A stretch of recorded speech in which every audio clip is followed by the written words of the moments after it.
मिसबा के घर पहुंचते ही ड्रामेबाजियां शुरू। वो गाना तो आपने सुना ही होगा, इनके पाँव में मेहंदी लगी है। ऐसा लगता है कि मिसबा के भी पाँव में मेहंदी लगी है और बिस्तर से उतर ही नहीं सकती है। अब्बू जी और बेचारी नेहा इतनी ढेरों ढेर सब्जियां साग काट रहे हैं, लेकिन मिसबा मोहतरमा के तो मिजाज ही नहीं मिल रहे। घर पहुंचते ही मुन्ने को पकड़ के बैठ जाती हैं एक चारपाई के कोने पर और उतरने का नाम ही नहीं लेती। आखिर क्या वजह है कि मिसबा की ससुराल पहुंचते ही पाँव में मेहंदी लग जाती है? मिसबा ने अपने वालिद की हकीकत भी बता दी। वो वालिद जो आज तक ना किसी वीडियो में आए, ना ही हमने उनको किसी व्लॉग में देखा। छोटी कहती है कि बर्थडे पार्टी में होते थे। मैंने तो बर्थडे पार्टी के व्लॉग्स भी देखे, इनफैक्ट कि उस वीडियोज़ में मैंने लोगों के कॉमेंट्स भी पढ़े कि आपके वालिद कहाँ हैं। लेकिन बोल रही हैं तो भाई सच्ची कह रही होंगी, कोई अपने बाप के हवाले से तो झूठ बोलेगा नहीं। बहरहाल जी, मिसबा ने अपनी वालिद की सफाई दी, बताया कि घर का खर्च कैसे चलता है और क्या होता है, क्योंकि लोग और हम बहुत से जो है वो वीडियोस भी बना रहे थे, क्योंकि हम भी लोगों के कमेंट देखकर ही वीडियोस बनाते हैं। मिसबा मोहतरमा आखिर घर पहुंचकर ये सारी ड्रामेबाजियाँ क्यों करती हैं, इस पर भी बात करेंगे। वीडियो को आपने एंड तक वॉच करना है। हेलो जी, अस्सलाम वालेकुम। आई होप कि आप सब बिल्कुल ठीक ठाक होंगे। अल्हम्दुलिल्लाह से मैं भी बिल्कुल ठीक ठाक हूँ।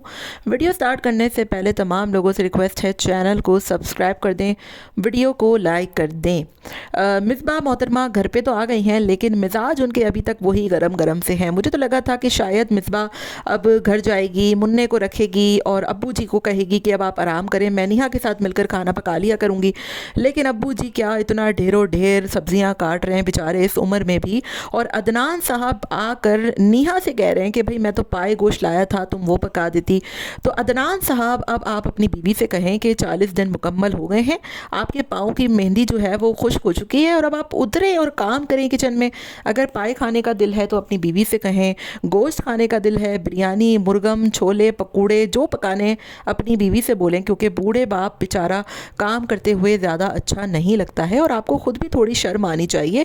और वैसे तो मिसबा साहिबा आपको भी थोड़ी शर्म आनी चाहिए। ना आप घर के काम कर रही हैं, ना आप घर के काज कर रही हैं। अजीब, आप हर वक्त बिस्तर पे बैठी होती हैं, वीडियो बनाती हैं, लोगों की बातें सुनती हैं। बेहतर ये नहीं है कि आप घर के काम काज में अपना दिल लगाएं, रिएक्शन वालों की वीडियोज़ छोड़ें, अपने काम करें ताकि लोग आपकी अच्छी अच्छी वीडियोज़ बनाएं, तारीफ़ें करें। क्यों आप हमें बार बार अपनी जो है वो तारीफ़ें करने का मौका देती हैं? आप अपनी हरकतें पहले खुद तो मुलाहिज़ा फरमाएं। दूसरी तरफ बात करूंगी मैं कि मतलब इन्होंने जो अपने वालिद की सफाई दी है ना, मुझे तो उस पर बिल्कुल भी ट्रस्ट नहीं आया, क्योंकि मैंने आज तक इनकी वीडियो में इनके वालिद को देखा ही नहीं है।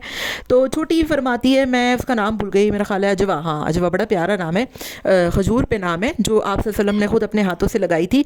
तो अजवा जो है वो फरमा रही थी कि हमारे पापा जो है वो पता नहीं क्या वकील हैं और वो जो है वो क्या करते हैं, वो मेरी बर्थडे पार्टी का सामान लाते हैं और मेरी जो है वो आप देखें। तो मैंने सोचा कि चलो मैं देखती हूँ, भाई हमसे हो सकता है गलती हो गई हो।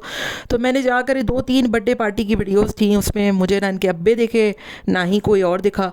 तो उस पर भी कॉमेंट आए हुए थे कि भाई आपके अब्बू जी कहाँ हैं। तो फिर तो मुझे हैरत हुई कि ये जो छोटी कह रही है कि भाई अब्बू हैं मेरी बर्थडे पे, तो कौन सी वीडियो में अब्बू जी हैं? तो आंटी जी, जब आप इतनी ही हमारी बात सुनती हैं तो आप अपनी कम्युनिटी पर वो वीडियो ज़रूर लगाइएगा जिसमें अब्बू जी हों, ताकि हमारी सबकी गलत फहमियाँ दूर हों और हम भी आपसे माजरत करें, क्योंकि मैंने तो आपकी किसी वीडियो में अब्बू जी को नहीं देखा है। बाकी आपके खर्चे के हवाले से भी लोगों ने बात की, तो वो आपने क्लियर कर दिया कि आपकी बेटी जो है वो कमाती हैं, बेटा भी जो है वो काम पर जाता है, आपने बताया कि डेली का वो पैसा कमाता है। तो ये सारी बातें तो आपने क्लियर कर दी। लेकिन अब्बू जी वाला किस्सा मुझे अभी भी समझ में नहीं आया कि अगर दादी फौत हो गई हैं तो क्या आप लोग नहीं गए उनकी फौतगी पर? मुझे तो कभी नहीं दिखे आपके कोई कंटेंट पे, कोई ब्लॉग में कि आपने बताया हो कि दादी की फौतगी हो गई है। आप लोग वहाँ कहाँ भी गए थे? आप लोग मज़ार, हाँ मज़ार तो पहुँच गए, लेकिन आप लोग वहाँ दादी जी की फौतगी पर नहीं गए। ये बड़ी अजीब सी बात है। मतलब अब्बू जी क्या ऐसा मतलब दादी की फौतगी पर गए हैं कि ना कॉल पे बात हो सकती है ना वीडियो पे बात हो सकती है? आज भी आप लोग तीनों माँ बेटियाँ बारी बारी आई, आप लोगों ने वजाहतें दी अब्बू जी के बारे में।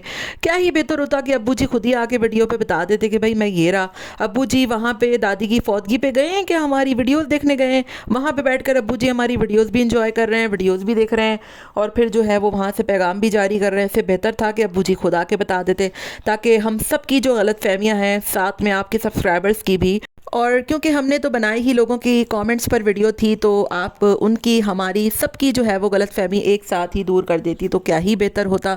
लेकिन आपने तो बड़ी ही अजीबोगरीब सी वीडियो बनाई, हवाइयाँ आप लोगों की उड़ी हुई थी, वो कहते हैं ना उड़ गए तोते। तो मुझे वो आप लोगों की ना वीडियो कुछ सर पे समझ नहीं आए, कुछ अजीबोगरीब सी आपकी वीडियो थी। साथ में आप अपनी बेटी को तरगीब दें कि अब जो अपने घर पे ध्यान दे, बजाय लोगों की वीडियोस कमेंट पढ़ने के और यहाँ पर आकर बैठकर जवाब देने के, अब अपने घर पे ध्यान दें। अदनान के अब्बू का ख्याल करें, वो भी उनके अब्बू की जगह हैं। क्या हुआ अगर अपने अब्बू जी दादी की फौतगी पर गए हुए हैं, तो आपके जो ससुर अब्बू जी हैं वो तो यहाँ है ना, उसको तो आप लोग मोटा बिल्ला क्या बोलते थे आप, बुड्ढा बिल्ला, हाँ, तो उसको तो आप लोग बुड्ढा बिल्ला करते थे। अपनी बेटी से कहें कि ससुर भी बाप की जगह होता है, उसकी खिदमत करें, उसके लिए खाने पकाएं। वो बेचारा बैठकर साग छील रहा है, उससे फरमाइशें की जा रही हैं, पाए पकेंगे, साग ऐसा नहीं होता। तो अदरान साहब आप भी थोड़े होश के नाखून करें और साथ में अपनी बीवी को भी सिखाएं कि अब थोड़े अपने पाँव की मेहंदी धोएं और उतरे जाकर काम काज पे लगें। कब तक ये चलता रहेगा? बहरहाल आपका क्या ख्याल है, कमेंट में अपनी राय का इजहार ज़रूर दीजिएगा। मिलते हैं नेक्स्ट वीडियो में, till then take care, tata bye bye, अल्लाह हाफिज़।